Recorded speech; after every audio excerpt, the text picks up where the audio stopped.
नमस्कार दोस्तों। किसी भाषा को सीखने के लिए दो तरीके बताए जाते हैं। पहला तरीका ये है कि हमें उस भाषा को बोलने वाले लोगों के बीच में छोड़ दिया जाए, यानी कि नेटिव लोगों के बीच में हम वहीं रहें, उस माहौल में बड़े हों, तो लिसनिंग की वजह से हम स्पीकिंग भी कर पाते हैं। और दूसरा तरीका होता है ट्रांसलेशन मेथड, जो लैंग्वेज को लेकर स्पेशलाइजेशन कोर्सेज़ करवाते हैं या जिनकी ज़्यादा अच्छी नॉलेज है, उनका ये मानना है कि नेटिव तरीका ही सबसे बढ़िया है।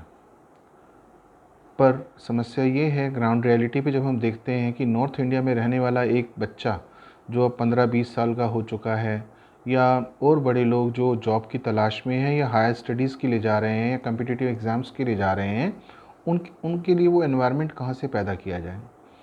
अगर हम स्कूल कॉलेजेस की बात करें या ऑफिसेस की बात करें, तो इंग्लिश उतनी ज़्यादा नहीं बोली जाती है, या बोली भी जाती है तो ऑफिशियल लैंग्वेज में बहुत कम लिमिटेड सेंटेंसेस से काम चल जाता है। तो कैसे सीखा जाए, ये बड़ी समस्या है। तो मैंने इस पे खूब काम किया है, काफ़ी रिसर्च की है। और नॉर्थ इंडिया में सबसे बड़ी समस्या जो आती है वो एनवायरनमेंट की आती है, कि हमें प्रॉपर एनवायरनमेंट वो नहीं मिल पाता। तो इसलिए मेरे हिसाब से इनिशियल स्टेज के अंदर जो है ट्रांसलेशन मेथड ही सबसे इफ़ेक्टिव है।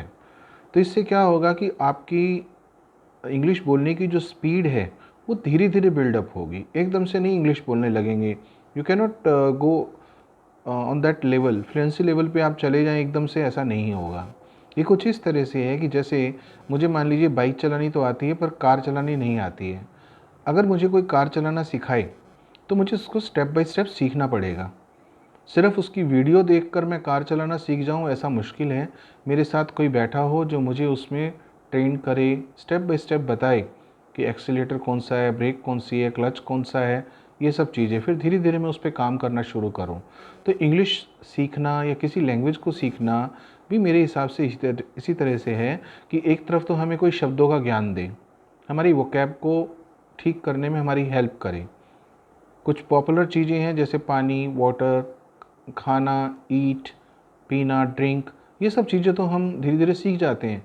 पर बहुत सारी चीज़ें ऐसी हैं जिनके बारे में हमारा ध्यान नहीं जाता या हमें कोई बताता नहीं है, जैसे लापरवाह, फिजूल खर्च, ढेर, इस तरह के बड़े सारे शब्द हैं, कामचोर, जूठा।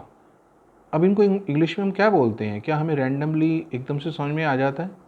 क्या हमने उस चीज़ को याद किया है? और अगर कभी जानने की कोशिश की है तो क्या उसकी स्पेलिंग, उसकी प्रोनाउंसिएशन, ये सब चीज़ें भी हमारे लिए क्लियर हैं? और इतना होने के बाद जब हमें ये सारी चीज़ें आ जाएं, हमारे पास सफिशिएंट वोकैब हो जाए, तो क्या हमें सारे रूल्स भी पता हैं कि कौन सा रूल कब लगाना है? तो इस सब पे हमें काम करने की ज़रूरत है। तो मैं आने वाली वीडियोस के थ्रू आपको इसमें हेल्प करूँगा। आप 100% अपनी बातों को हिंदी से इंग्लिश में रखना सीख जाएंगे। हालांकि कुछ लोगों को इसमें ऑब्जेक्शन हो सकता है, क्योंकि ये टाइम टेकिंग प्रोसेस है, इसमें चीज़ों को याद भी रखना पड़ेगा। पर ये तरीका उस तरीके से बहुत बेहतर है जब हम ये बोलते हैं speak in English, try to speak in English. कैसे बोलेंगे? मैं बहुत सारे बच्चों को जानता हूँ जो अच्छे प्राइवेट स्कूल्स में पढ़ते हैं, पर उनके साथ समस्या ये आती है कि उनको बहुत बार ये नहीं पता होता कि I don't know, we don't know, you don't know, तो राधा डोंट नो होगा या डजेंट नो होगा। डू कब लगना है, डज़ कब लगना है, बहुत दिक्कत है उनको। बहुत मुश्किल से वो अपनी बात सही तरीके से रख पाते हैं। तो इसको हम दो स्टेज पे कह सकते हैं कि एक तो ज़रूरत है हमारी कि इंग्लिश में बात करना, दूसरा है सही तरह से बात करना।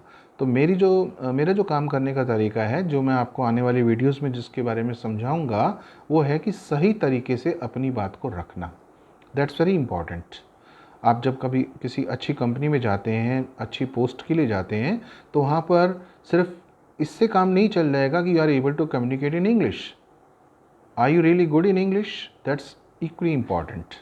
उस चीज़ की समझ जो कंपनी के सीईओज़ होते हैं या बड़े बड़े लोग होते हैं, उनको अच्छी समझ होती है इस चीज़ के बारे में, तो वो सिलेक्शन उसी का करेंगे जिसको अच्छी नॉलेज है, जो कैंडिडेट उनके लिए ज़्यादा बढ़िया है, कम्युनिकेशन स्किल्स रियली अच्छे हैं। अच्छा, ये तो एक पहलू था। दूसरी बात मैं ये रखना चाहता हूँ कि हमारे देश में 20 से ज़्यादा भाषाएं बोली जाती हैं। मलयालम है, पंजाबी है, कन्नड़ है, बहुत सारी भाषाएं हैं। हम लोग, मान लीजिए मैं नॉर्थ इंडिया की बात करूं और मान लीजिए मैं पंजाब का हूं, अगर मुझे हिंदी पंजाबी के अलावा तमिल, मलयालम, कन्नड़ ये भाषाएं नहीं आती हैं तो क्या मुझे शर्मिंदगी होती है? नहीं, मुझे कोई ज़्यादा फ़र्क नहीं पड़ता। हाँ, आ जाए तो अच्छी बात है, नहीं आए तो कोई बात नहीं, शर्माने की क्या बात है इसमें। तो जिस तरह से हमारे देश की अपनी बहुत सारी भाषाएं हैं, उनके ना आने पर हमें संकोच महसूस नहीं होता, शर्मिंदगी नहीं होती और होनी भी नहीं चाहिए। तो अगर आपको अच्छी इंग्लिश बोलनी नहीं आती है तो उसमें भी संकोच की कोई बात नहीं है। पर यहाँ पर एक पर लग गया कि क्या ये हमारी ज़रूरत नहीं बन चुकी है कि हम में से ज़्यादातर लोगों को जो जॉब करने जाते हैं या हायर स्टडीज़ के लिए जाना चाहते हैं या किसी प्रोफेशन को चुनना चाहते हैं, तो ऑब्वियसली ये आपके कम्युनिकेशन स्किल्स को बढ़ाने में हेल्प करती है अगर आपको अच्छी नॉलेज है इंग्लिश की।